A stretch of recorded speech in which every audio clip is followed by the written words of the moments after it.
Miguel Uribe Turbay, el legado que pervivirá. Hola, soy Carlos Eduardo Osorio Aguiar, ciudadano, abogado y congresista colombiano, y este es mi podcast Píldoras del Saber. Un espacio donde analizamos los grandes temas del país con rigor jurídico, perspectiva política y compromiso ciudadano. Gracias por acompañarme en este nuevo episodio. Este episodio está dedicado a mi querido amigo Miguel Uribe Turbay, a quien despedimos con profunda nostalgia, pero con la certeza de que el Señor goza de recibir en el cielo a su hijo. También va dedicado a su esposa María Claudia, a su hijo Alejandro, a sus hijas, hermana, padre, Miguel Uribe Londoño, y a todos sus familiares y amigos, quienes llevamos en el corazón el legado de vida de Miguel y su amor por Colombia. Hoy, con el corazón encogido, recordamos a un hombre cuya vida fue luz en medio de la oscuridad, lucha en medio de la adversidad y esperanza en medio de la desesperanza. Un colombiano que desde su niñez supo lo que es sentir el filo de la violencia, pero que eligió trabajar por cambiar la historia. Transformó su dolor en motor para servir. Miguel Uribe Turbay no fue solo un político, fue hijo, hermano, esposo, padre, amigo y líder. Y sobre todo fue un creyente en Dios y un creyente apasionado de que Colombia podía ser mejor. Hoy lo evocamos no desde la tristeza que paraliza, sino desde la gratitud inmensa por el ejemplo y el legado que nos deja. Un ejemplo de coherencia, integridad y amor profundo por su país. Un legado que debemos conservar en el tiempo, haciéndolo parte de nuestra historia, como si se tratara de nuestro ADN. Por supuesto, sin dejar de lado primero el anhelo de justicia, el esclarecimiento de su asesinato. Para compartir su legado, quiero contarles un poco de su trayectoria. Miguel nació en Bogotá el 28 de enero de 1986. Desde pequeño, su vida quedó marcada por un hecho que definiría su destino: el asesinato de su madre, la periodista y abogada Diana Turbay, el 25 de enero de 1991, cuando Miguel no había cumplido ni siquiera 5 años de edad.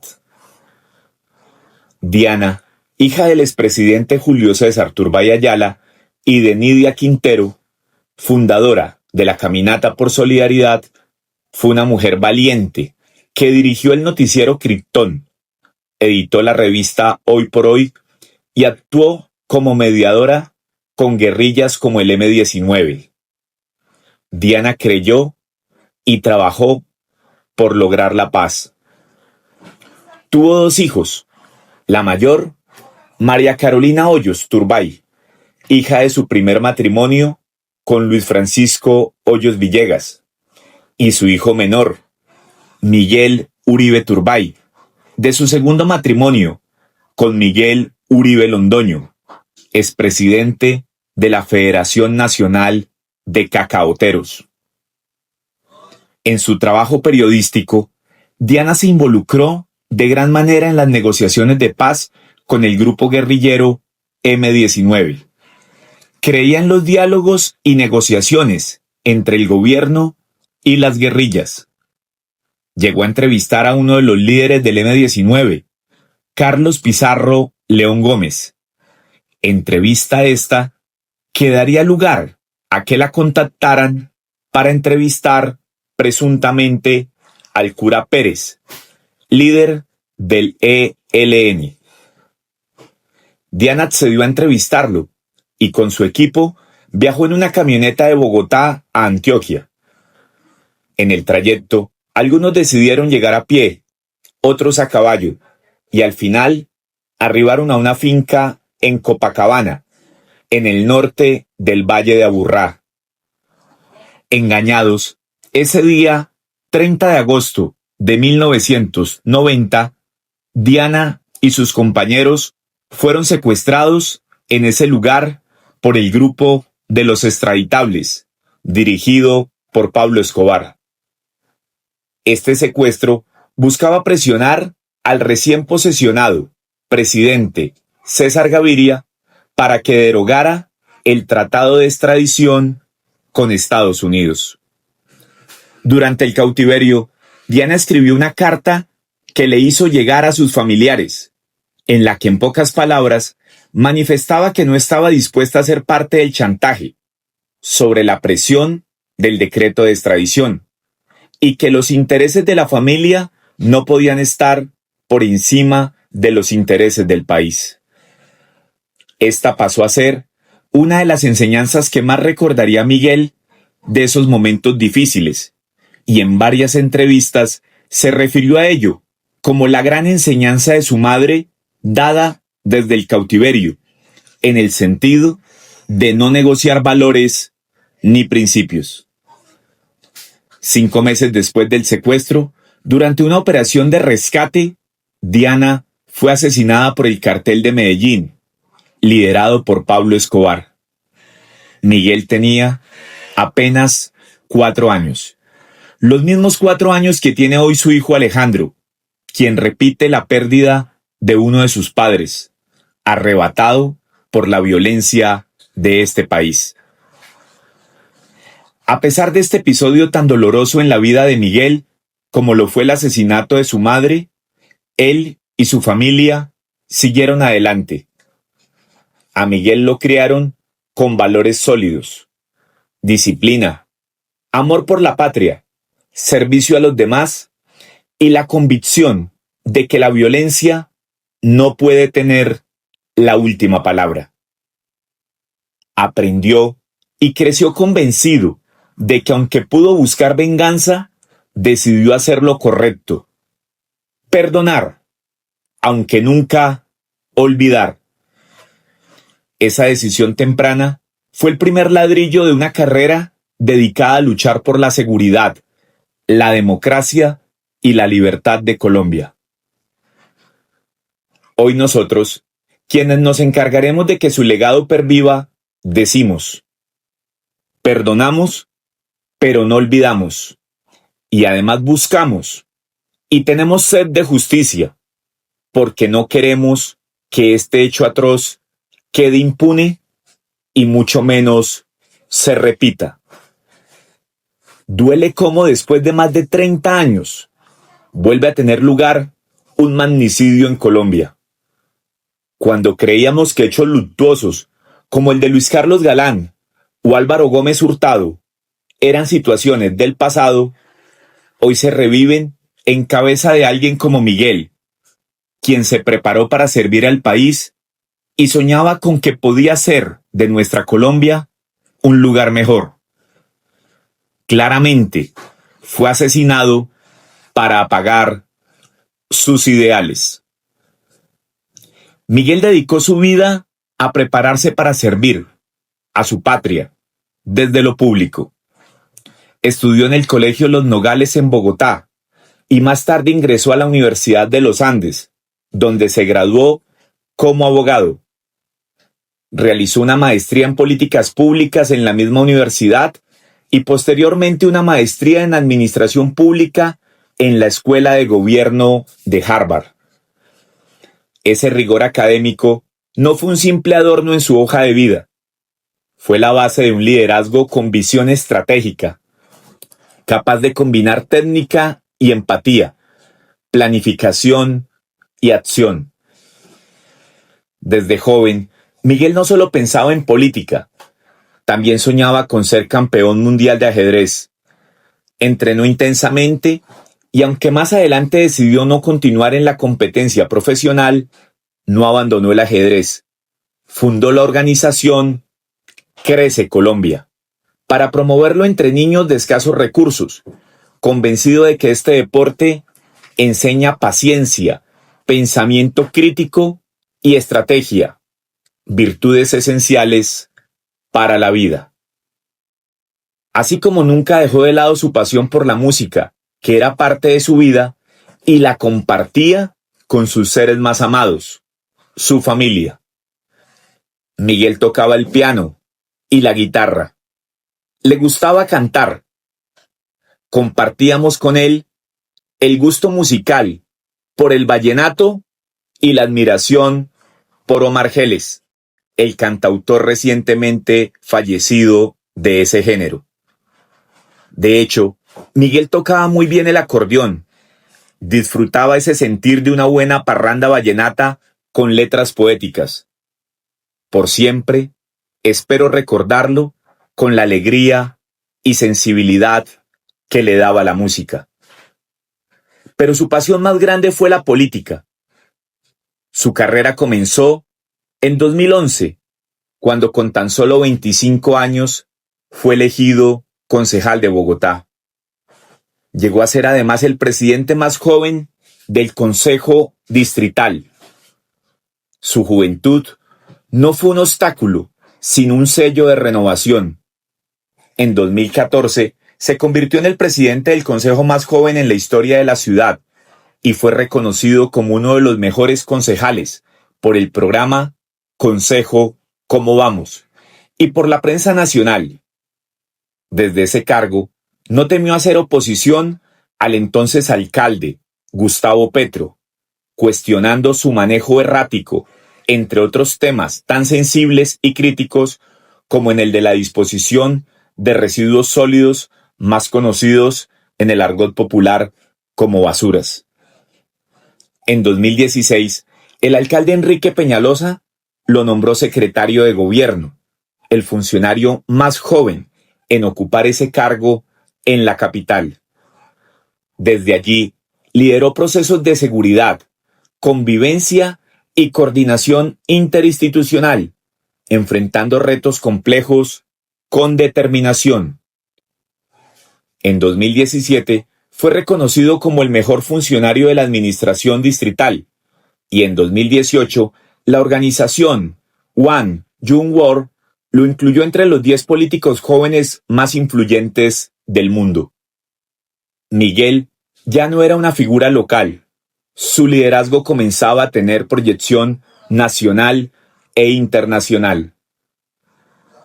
En 2019, Miguel se lanzó a la alcaldía de Bogotá con el movimiento independiente Avancemos.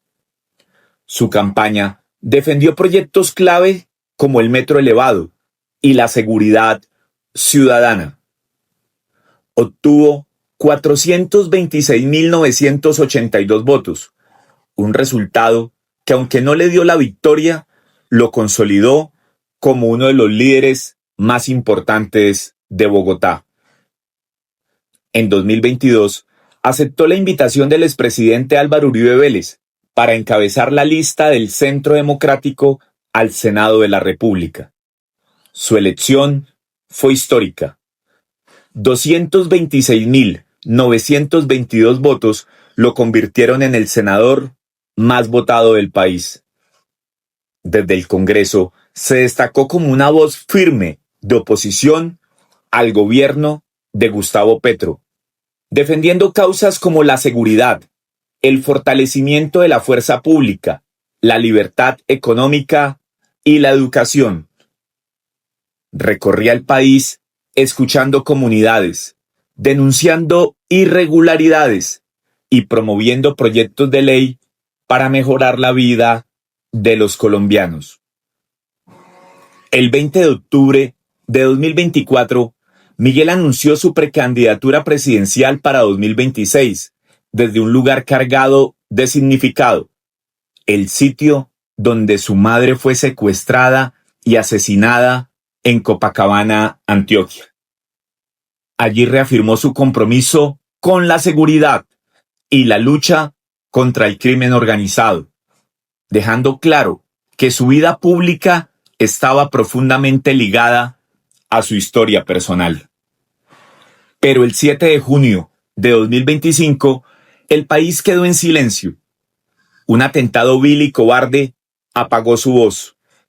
Ese día, Colombia vio las imágenes aterradoras de confusión y desespero, luego de que su homicida, un joven menor de edad, apuntara a su cabeza propinándole heridas mortales. Millones de colombianos vivimos minuto a minuto la angustia de esos momentos cruciales de traslado al primer hospital cercano y luego a la clínica Santa Fe, donde permaneció 2 meses y 4 días. Durante este tiempo, Miguel demostró ser un guerrero, un valiente aferrado a la vida. Pasó por al menos 10 cirugías y logró mostrar avances significativos que daban esperanza a millones de colombianos de que lo íbamos a volver a tener con nosotros. En mi caso personal, le pedí a Dios que le permitiera nuevamente abrazar a su hijo, hijas, esposa, hermana, padre y demás familiares, incluso así tuviera que aplazar o hasta renunciar a sus sueños políticos. Sin embargo, el desenlace de la historia fue otro. Pese a su lucha, Miguel partió. Y no tenemos otra opción que aceptar la voluntad de Dios, creyendo que hoy Miguel se reúne nuevamente con Diana, su madre, y su abuela Nidia, quien lo crió y quien falleció mientras Miguel batallaba por su vida. Esperamos que Colombia entienda y abrace su lucha. Sepa que el trabajo de Miguel no era un juego, que enfrentarse al crimen, al narcotráfico y a la corrupción tiene un precio alto. Miguel con su vida nos recordó que servir al país exige valentía, pero sobre todo amor. Nos deja un legado de coherencia, integridad y amor profundo por Colombia. Nos enseñó que la política no debe ser un cálculo frío, sino un acto de servicio. Que el liderazgo no se mide solo en votos, sino en la capacidad de inspirar y transformar vidas. Hoy, su ausencia física nos duele, pero su ejemplo se queda con nosotros como una brújula moral. Miguel demostró que se puede hacer política sin ceder a la corrupción, sin doblegarse ante el miedo, sin traicionar principios. En estos días oscuros, en los que pareciera que la violencia siempre gana, la vida de Miguel nos recuerda que no podemos rendirnos, que debemos seguir construyendo el país que él soñó, seguro, próspero, libre. Su historia es ahora parte de la historia de Colombia y nosotros somos los responsables de escribir el capítulo que sigue. No permitamos que su sacrificio sea en vano. Porque a Miguel Uribe Turbay lo mataron, pero sus ideas, su ejemplo y su causa siguen vivas en cada colombiano que cree que este país merece algo mejor. Finalmente, de mi memoria jamás se borrarán nuestras charlas, muchas de ellas en el recinto del Senado, cuando me desplazaba desde el Elíptico hasta allí, para acompañarlo y de paso hacerle seguimiento a sus intervenciones. También los recorridos por diferentes ciudades del país, donde con ilusión y esperanza estrechamos juntos las manos de muchos compatriotas que al verlo y advertir la calidez, sencillez, amabilidad y donde gentes de Miguel generaban con él una conexión automática, exageradamente promisoria, que nos permitía cada vez con más fuerza y seguridad sentir y acariciar la idea que su llegada a la Casa de Nariño en 2026 era inminente. Tampoco olvidaré aquel jueves 21 de noviembre de 2024 o aquel sábado 10 de mayo de 2025, días en los que Miguel visitó mi ciudad natal, Ibagué, donde gracias al liderazgo de mis coequiperos, el diputado del Tolima Harold Urrea y el concejal de Ibagué, David Buitrago, junto con un maravilloso equipo de trabajo y el acompañamiento de muchos otros ciudadanos, pudimos, en vida de Miguel, demostrarle nuestro infinito afecto, nuestro inmenso cariño, nuestro desmedido compromiso y nuestra confianza plena, honrando así un sagrado compromiso que en su misma casa, en el seno de su hogar, en la ciudad de Bogotá, habíamos hecho desde el 5 de diciembre de 2022 sin ningún tipo de cálculos. De hecho, mis hijos, aquel 10 de mayo de 2025, pudieron compartir con Miguel, estrechar su mano y recibir de él un cálido y afectuoso abrazo que conservarán por siempre como uno de sus más bonitos recuerdos. Finalmente, me despedí de Miguel en la ciudad de Cartagena de Indias el jueves 5 de junio de 2025, 2 días antes del fatídico insuceso. Allí lo acompañé, no solo en la presentación de su magistral ponencia en el Congreso de Asobancaria, sino también en espacios que tuvieron lugar con posterioridad a su ponencia, donde algunas personalidades eruditas en materia económica se le acercaron a felicitarlo, para hablar también con él sobre sus planteamientos. Espacio este que Miguel no desaprovechó, como nunca lo hacía, para preguntar e indagar, como inquieto y estudioso que era, para seguir fortaleciendo sus ideas, sus tesis, sus argumentos.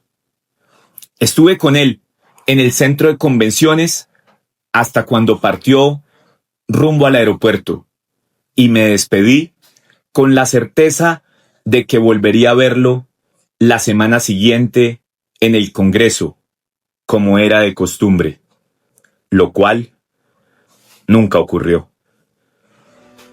Descansa en paz, Miguel. Colombia no te olvidará.